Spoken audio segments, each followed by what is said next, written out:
మరి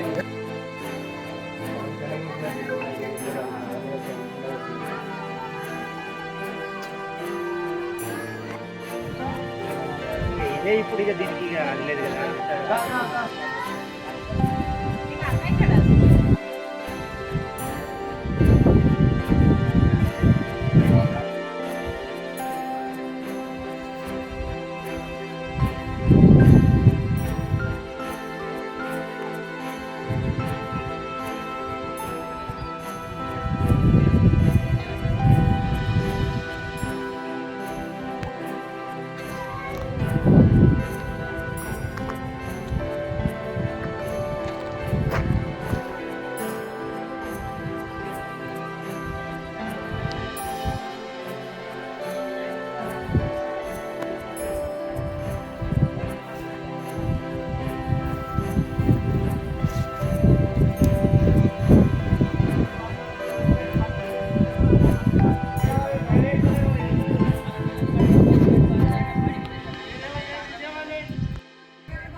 జిల్లా కొమరవెల్లి మండలం ఐనాపూర్ గ్రామంలో ఉన్నాం. మరి ఐనాపూర్ గ్రామంలోని శివాలయం కాకతీయుల కాలం నాటి శివాలయం, అతి పురాతనమైన శివాలయం, 200-300 సంవత్సరాల క్రితం నాటి శివాలయం శిథిలావస్థకు చేరుకుంది. దీనికి ప్రభుత్వం కానీ ఎండోమెంట్ అధికారులు కానీ ఎవరు వచ్చి చూసిన దాఖలాలు లేవు. దీని అభివృద్ధికి దోచుకోవడం లేదు. ఇప్పటికైనా గ్రామస్తులతో కలిసి ప్రభుత్వం కానీ ఎండోమెంట్ అధికారులు కానీ వచ్చి ఆలయాన్ని అభివృద్ధి చేయాలని చెప్తున్నారు. మరి చెప్తున్న నేపథ్యంలో ఇక్కడి శివాలయం కూడా విగ్రహం కూడా చాలా ప్రతిష్టాత్మకమైంది, చాలా చాలా చాలా గొప్పది అని చెప్తున్నారు. మరి ఈ విగ్రహానికి అంటే ఈ ఆలయానికి ఉన్న విశిష్టత ఏంది, ఇక్కడ ఉన్న గ్రామస్తుల్ని అడిగి తెలుసుకుందాం మనం. సిద్దిపేట జిల్లా కొమరవెల్లి మండలం ఐనాపూర్ గ్రామంలో ప్రముఖ ప్రసిద్ధిగాంచినటువంటి శివాలయం దేవస్థానం ఇది. కొన్ని వందల సంవత్సరాల కాకతీయుల కాలం నాటి శివాలయం. ఇక్కడి ప్రాంతంలో ప్రముఖ పుణ్యక్షేత్రమైనటువంటి శివాలయం ఇక్కడ శిథిలావస్థలో ఉన్నది.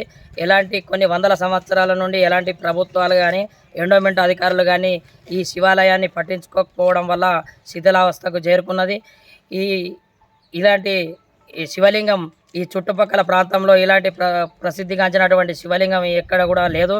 ఈ శివాలయమును ఇప్పటికైనా ప్రభుత్వం కానీ ఈ ఎండోమెంట్ అధికారులు కానీ స్పందించి ఈ దేవస్థానాన్ని శివాలయాన్ని అభివృద్ధి చేయాలని నేను కోరుతా ఉన్నాను. వెలిసిన శివాలయం చాలా పురాతనమైనది. కాకతీయుల కాలం కన్నా ముందు నుంచే ఉన్నదని ఈ స్థలపురంలో ఉన్నది. దీని గురించి కాకతీయ యూనివర్సిటీలో ఆల్రెడీ ఒక చరిత్ర దీనికి ఒక గ్రంథం కూడా ఉన్నది. ఆల్రెడీ దీనికి ఈ శిల్పకు సంబంధించిన ప్రతిదీ ఉన్నది. చాలా మహిమాన్వితమైన విగ్రహం. కాబట్టి ఇప్పటికైనా ప్రభుత్వం మరియు ఎండోమెంట్ వారు ఇద్దరి సహకారంతో ఈ గుడిని పునరుద్ధరించి మంచి అభివృద్ధి చేసే విధంగా చేయాలని ఈ ప్రభుత్వానికి మరియు ఎండోమెంట్ అధికారులకు సిద్దిపేట జిల్లా కొమరవెల్లి మండలం ఐనాపూర్ గ్రామం. ఇక్కడ ఐనాపూర్లో శివాలయం అనేది ఒక పురాతనమైన టెంపుల్గా ప్రతి ఒక్కరికి తెలుసు. ఇక్కడ ఎక్కడి నుంచో పెద్దలు మా తాతలు ముత్తాతలు ఉన్నప్పటి నుంచి ఈ టెంపుల్ మాత్రం ఉన్నది. దీనికి ఇక్కడ కాంపౌండ్ వాళ్ళు సరిగా లేదు, గేట్లు లేవు, దీనికి వసతులు లేవు. కనీసం ఒక పూజారి ఉన్నాడు, వాళ్ళకు కూడా వసతులుగా కరెక్ట్గా లేక ఇక్కడ ఎప్పుడు పూజారులు లేక చెట్లు పెరగడం కానీ గడ్డి పెరగడం కానీ వచ్చిపోయే భక్తులకు కూడా చాలా ఇబ్బందులు జరుగుతున్నాయి. ఆ పంతులు వాళ్ళు ఇప్పుడు వచ్చి వాళ్ళ వరకు వాళ్ళు ఏం చేయాలన్నా వాళ్ళకు వసతులు లేక వాళ్ళు పూజ మాత్రం చేసుకొని ఆ పూజ వరకే వాళ్ళు ముగించుకొని వెళ్ళిపోతున్నారు. భక్తులు కూడా వచ్చిన వాళ్ళకి పోయిన వాళ్ళు కూర్చోవడానికైనా చేయడానికైనా ఏదైనా చేయాలన్నా డెవలప్మెంట్ చేయాలన్నా ఎవరు ఏ ఫండ్స్ పెట్టడానికి కూడా దీనికి గుడికి మాత్రం పెట్టడం లేదు. దీంట్లో మొత్తం నీళ్ళు కారడం ఉన్నది, కూలిపోయే శిథిలావస్థకు వచ్చింది గుడి. కాబట్టి దీని ఎండోమెంట్ వాళ్ళు కానీ ప్రభుత్వం కానీ కనీసం గ్రామ పంచాయతీ నుంచి కూడా ₹1 పెట్టి కనీసం గడ్డి తొలగించడం కానీ చెట్లు తొలగించడం కానీ ఈ నీట్గా చేయడం కానీ పారిశుద్ధ్య కార్మికులతో కూడా చేయించే పరిస్థితి లేదు. ఇక్కడ ఏ పంచాయతీ సెక్రటరీ కూడా పట్టించుకోడు. ఇక్కడ ఎన్నిసార్లు చెప్పినాం, ఎంతో చేసినాం. ఇక్కడ ఉన్న భక్తులు కానీ వాళ్ళ సహాయ నిధులతో మంచిగా 1000-200 వేసుకొని గుడికి ఆ రేకులు కూడా వేపించడం నిర్ణయం జరిగింది. భక్తులు ఎవరైతే వాళ్ళు పూజకు వచ్చిన వాళ్ళు లేదా భజన చేయడానికి వచ్చిన వాళ్ళు దానికి కొంచెం తోడ్పాటు చేసి ముందు రేకులు వేయడం జరిగింది. ఇలాంటి ఇంకెవరైనా దాతలు కూడా ఉండి ముందుకొచ్చి గుడి టెంపుల్ కోసం కొంచెం డెవలప్మెంట్ చేయాలని ప్రతి ఒక్కరిని మేము కోరుతున్నాము. గవర్నమెంట్కి ఇచ్చే మేము డిమాండ్ ఏంటంటే కంపల్సరీగా మా గుడిని డెవలప్మెంట్ చేసి మాకు ఒక మంచి టెంపుల్గా రూపుదిద్ది బాగా చేయాలని మా డిమాండ్ సార్. జై శ్రీరామ్, ఓం నమః శివాయ. నేను ఈ శివాలయానికి చాలా విశేషమైనటువంటి ప్రాచుర్యం ఉన్నది. నేను చిన్నప్పటి నుంచి చూస్తున్నాము. చాలా మా చిన్నతనం లోపలనైతే పూజలు చాలా విశేషంగా జరిగేటివి. కానీ ఇప్పుడు మాత్రం అంతటా మాత్రమే జరుగుతున్నాయి. శిథిలావస్థలోకి వచ్చినది. కాబట్టి ఇవాళ దాతలు ముందుకొచ్చి సహకారం చేస్తే బాగుంటుందని అనిపిస్తుంది. తర్వాత ఇంకొక విశేషం ఏంటిదంటే ఈ శివాలయంలో ఉన్నటువంటి శివలింగము ఈ చుట్టుపక్కల పరిసరాల లోపల ఎక్కడ లేదు, అంత పెద్దగా ఉందన్నమాట ఇది. కాబట్టి చాలా వరకు భక్తులైతే ఇక్కడికి వస్తున్నారు. తర్వాత ఇంకొక విషయం ఏంటంటే వాస్తవానికి ఈ శివాలయానికి ఆదాయ వనరులు ఏమీ లేనట్టున్నాయి. భక్తులే చాలా వరకు దీన్ని డెవలప్మెంట్ చేద్దామని ప్రయత్నాలు చేసిర్రు చాలామంది పెద్దలు. కానీ అది ఎందుకో అర్ధాంతరంగానే ఆగిపోయినది. తర్వాత ఈ శివాలయానికి కూడా కొంత ల్యాండ్ ఉన్నట్టున్నది. ఇది ధూపదీప నైవేద్యాల కోసం ల్యాండ్ ఉన్నది, కానీ దాని నుండి కూడా ఆదాయ వనరు కూడా ఏమి వస్తున్నట్టు లేదు. కాబట్టి ప్రభుత్వం వారు ఏదైనా సహాయం చేసి ఈ శివాలయం అభివృద్ధి కొరకు ఎండోమెంట్ డిపార్ట్మెంట్లో కలిపి శివాలయం అభివృద్ధి చేస్తే బాగుంటుందని కోరుకుంటున్నాను. శివాయ, నా పేరు ఊర్మిల్ల. మేము శివారు చెప్తాము. శివాలయంలో పూజ మాకు ఇక్కడ ఆదాయం సరిపోవట్లేదు, జీతం సరిగా రావట్లేదు. ఎండోమెంట్ నుండి కూడా జీతాలు సరిగా రావట్లేదు. ఇక్కడ ఆదాయం లేదు. మాకు ఇక్కడ జాగా ఉంది కానీ అది బీటు కానీ పెట్టిండ్రు. మాకు సంవత్సరానికి 10,000 అని ఇస్తున్నారు. మాట్లాడేటప్పుడు 25,000 అని మాట్లాడిండ్రు. తర్వాత 10,000 ఇస్తున్నారు. ఇప్పుడైతే ప్రస్తుతానికి ఏదో కొద్ది కాలం నడవని అని మేము కూడా ఏమన్నట్లేదు. ఇంకా అది ఏం చేస్తారో చూడండి. గుడి కూడా మొత్తం శిలావస్థలో ఉంది. ఎవరన్నా ముందుకొచ్చి చూడండి. నా పేరు మోహన్ రెడ్డి. మాది అయినాపూరు. అప్పుడు చేర్యాల మండలం ఉండే, వరంగల్ డిస్టిక్ ఉండే. అది పురాతనం నాటి దేవాలయం, శివాలయం. ఇది కాకతీయుల నాటి కాలంలో ఇది కట్టిన అప్పటి నుంచే ఇప్పటి వరకు దాన్ని ఏలు పెట్టి చూసిన లేరు. పెంటలు పోసుడు, ఇండ్లు పోసుడు, చుట్టూ ఇల్లు కట్టుకున్నారు. అంతా మంది కబ్జా చేసుకొని పెంటలు పోసుకున్నారు. దాన్ని ఏదో మేము ఒక 10-20 మంది కలిసి దాన్ని డెవలప్ చేస్తామనే ఆలోచనతో మొదలుపెట్టాం.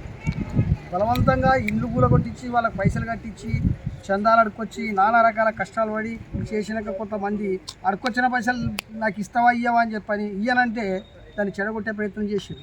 చెడగొట్టినా కానీ అట్లయినా వెనకం చేయకుండా వేరే ఒక దాతన దగ్గర పోయి కూడా అడిగినాం. శివాలయానికి ఎంత ఖర్చు అయినా నేను పెట్టుకుంటా, నాకు పిల్లలు లేరు.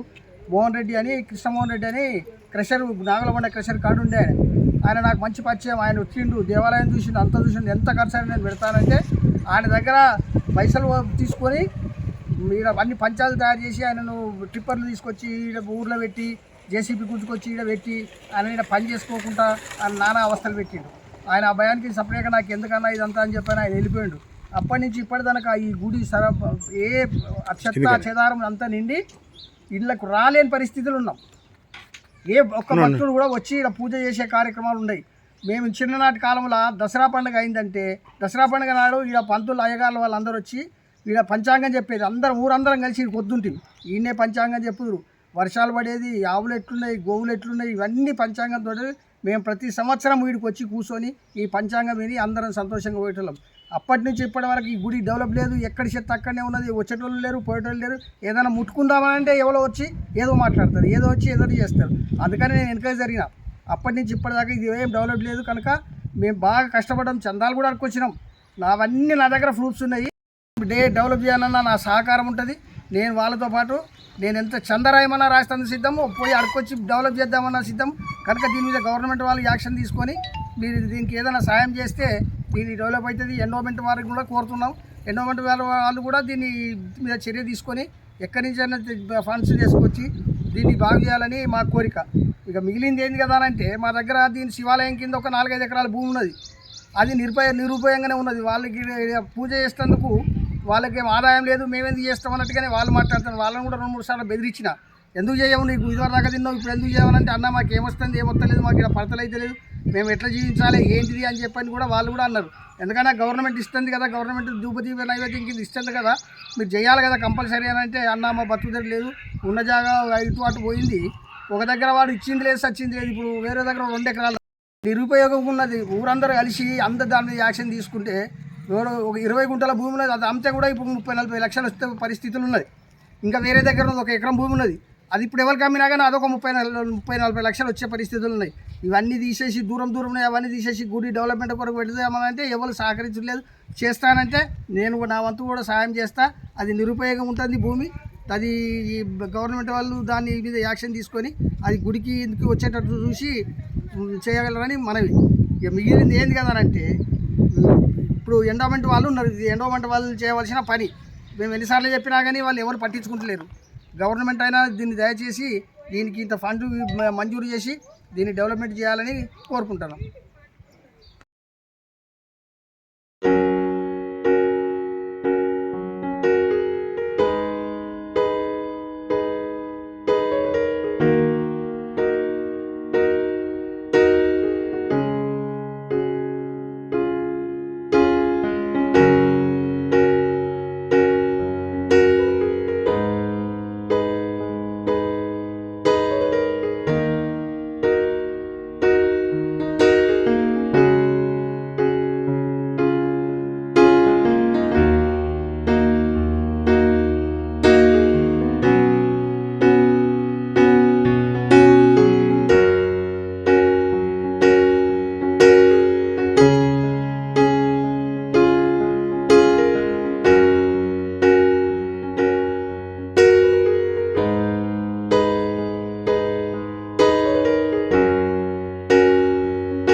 అతి తక్కువ సమయంలో మీ వ్యాపార సామ్రాజ్యాన్ని పెంచుకోవాలనుకుంటున్నారా?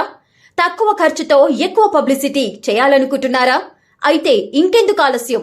మీ జేఎన్టీవీ తెలంగాణ ఛానల్లో అతి తక్కువ ఖర్చుతో ప్రకటనలివ్వండి. అత్యధిక లాభాలను సాధించుకోండి. వ్యాపార, వాణిజ్య, పాఠశాలలు, వైద్యశాలలు, హోటళ్లు, వస్త్ర దుకాణాలు, అన్ని రకాల వ్యాపార ప్రకటనల కొరకు సంప్రదించండి. మా phone numbers 8558288081, 9247896607. For more updates, please like and subscribe to JNTV Telangana. Hi! Subscribe to JNTV Telangana. Don't forget to like the video, and to get the notification of a video, hit the bell icon.